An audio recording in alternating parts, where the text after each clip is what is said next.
Well, howdy doody doodlers, I'm still quite ill, but we'll get into a deck that didn't top my locals, or at least I don't know yet, because I haven't played it yet.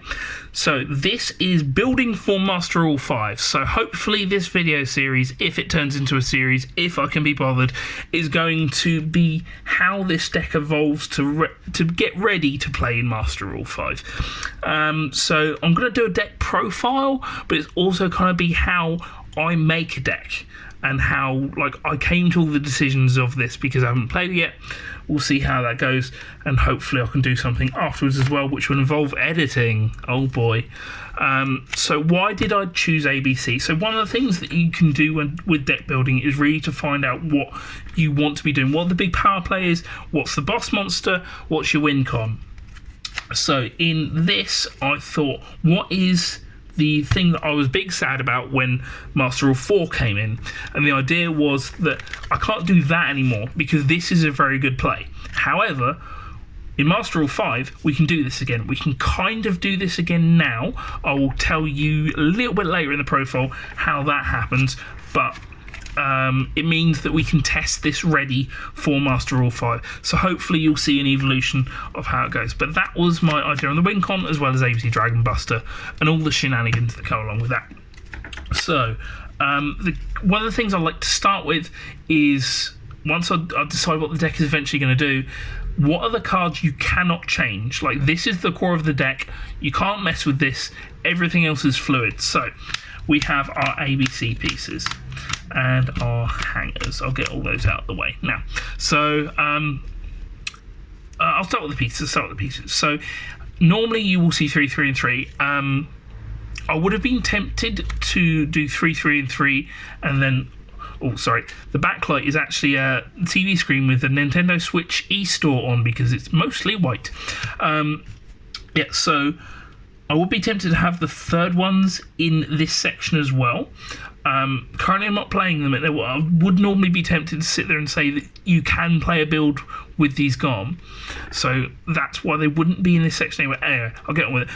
But in this build I'm not playing Desires. I tested Desires, and although Desires with set rotation increases your chance of seeing first turn hanger up to like 61, 62%, I just didn't like how it limited the deck building, as well as the fact that I found myself drawing really subpar cards that just didn't fix the particular hand, and I decided that I liked the unlimited version of the deck building better. So that lets you get some more free deck building stuff with this. So these aren't great to draw, these aren't great to draw. This is kind of engine, so we'll go with that. So next up, since this is the core engine of the deck, what gets you to the play is your level 4 light monsters. So because I'm playing dangers in this deck, spoiler for later. Actually, no, yeah, I'm playing dangers in this deck. I wanted something that I can use after drawing that, and like later in the game these work pretty well. Plus, where I'm also playing Torrential Tribute, that means that this can float into potentially some more stuff. So I liked these over anything else. Yes, a single hand trap can stop this, but with the Tsukiyomi play it means you can't necessarily run Call by the Grave. Plus, where I have the rest of the deck kind of set up that even if this gets stopped, it's not the end of the world. So if I'm going to do the Tsukiyomi play, what am I going to draw into? Because I think it's worth really getting your value out of that. So you can't really counterplay with this, which is good. You can't counterplay with this, which is good. And you can kind of counterplay with this, but it's still just very, very good. Because even if you don't see the hanger, because I'm not concerned about the hands that see hanger, because hanger, very good cards, you do everything, it's great. I'm concerned about every hand that doesn't have hanger in it. So these are guaranteed interactions regardless of what you've done, and it works with these, it works with these, it works with these. So I like Torrential for that, and these because they're just very good disruption cards. These could change in later builds, but at the moment there's just not a lot of counterplay to these, so I'm going for that. Then 3 bomb cards, just because you can run them in this deck. This can conflict, but I think it's probably good enough anyway. You don't need to. I don't need to explain these two. So that's 12 cards that you can draw into and are really meaningful of the Tsukiyomi play, or regardless, you can draw and they be good. So, what am I running next? So I wanted there to be a little bit more engine to it, not just I see these cards and I'll try and work off of that because, like I said, you don't always draw hanger. And you could run like some more level 4 extenders, or you can run the Gizmek Yata stuff, or the Transmodify stuff, and the Galaxy Soldier stuff. And I'm not saying that's bad. I'm just saying that if you don't see the hanger, then those cards are slightly worse. And even later in the game, like fair enough, you can end on Buster Infinity, but if that gets broken, then what are you drawing into? Like more pieces, more Yatas, whatever. Where at least with this, I guess I can draw into trap cards. But so I wanted another sporting engine, so let's go for some danger cards. These are just generic extenders. They draw you into cards, so you can constantly draw higher chances into hanger as long as you haven't committed your normal summon. But that sort of thing can come up. But I do have 6 more cards to show you, and they do go with the danger engine. I am running 3 Bigfoot and 3 Danger Zone, so even the bad dangers are good. You got to remember this. Even if you can't afford these ones, Mothman's still a great good card. Chupacabra, if it hits itself, fair enough, that happens. It's more likely that it's not going to. Oh, excuse me. It's kind of you're playing the odds, but they are stacked in your favour in the end. So this is still an extender, but I ran this specifically over, say, something like Mothman, because it means that this also becomes a defensive card because this then pops a card. And where Danger Zone can discard Danger Zone, I now have 11 cards that I can ditch to make this resolve correctly. And it just works well with everything else because you're just drawing cards and ditching cards.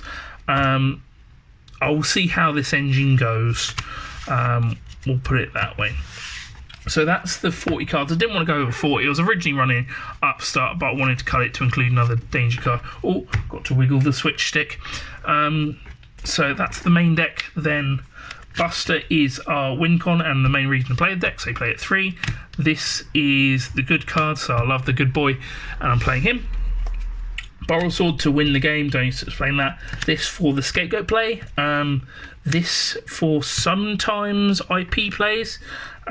This for heavy danger hand, so if you have like a normal summon and then like you can resolve Jackalope hitting itself to summon like Nessie or Bigfoot, or summon Bigfoot or summon Nessie, then this isn't the worst thing in the world going to. Otherwise you would end on like IP going to Unicorn, which is still a valid play. There's the Unicorn. Then Phoenix as well, because that can come up, and this is part of my current scapegoat strategy, so there you go. 1 security guard for the scapegoat strategy, 1 IP Masquerena for going first hands that will involve dangers, 1 barricade more blocker. I'm not gonna lie, duelists, I don't know what this is in here for. I just kind of assume it's going to be good. Then we've got Gravity Controller, because Gravity Controller goes over the Tsukiyomi, although this makes it the Buster is the 5th summon, whereas under Master Rule 4, Buster is 4th summon. So we can kind of test this now, like theory of the deck now, but we will get murdered by Nibiru. And then 1 Link Karibo for the scapegoat play, because that's a pretty good play. Then side deck is very, very rough, but I'll show it to you anyway. 3 Twin Twisters for back row decks, you know how it is. I'm playing the Danger Engine, including Danger Zone and everything, so if I can put these in against back row decks, then I think that's valuable to do. I'm going to try that out. Then I've got really kind of weird with the other cards, because that's 5 cards. 2 Phantasmator draw into more side cards. 2 Nibiru, because I kind of still don't like this card, but I'm going to try it out. 2 Gamma Seal to deal with boards, 2 DD Crow, and then 2 Ash. Just kind of the variants. It let me fit in more things with the 2-2-2 ratio. So let me know if this video gets 4 likes. I will do an update video of how this evolves to go into Master Rule 5, or even just the weeks coming up to it. But thank you very much for watching. Love you lots. Ta-ra.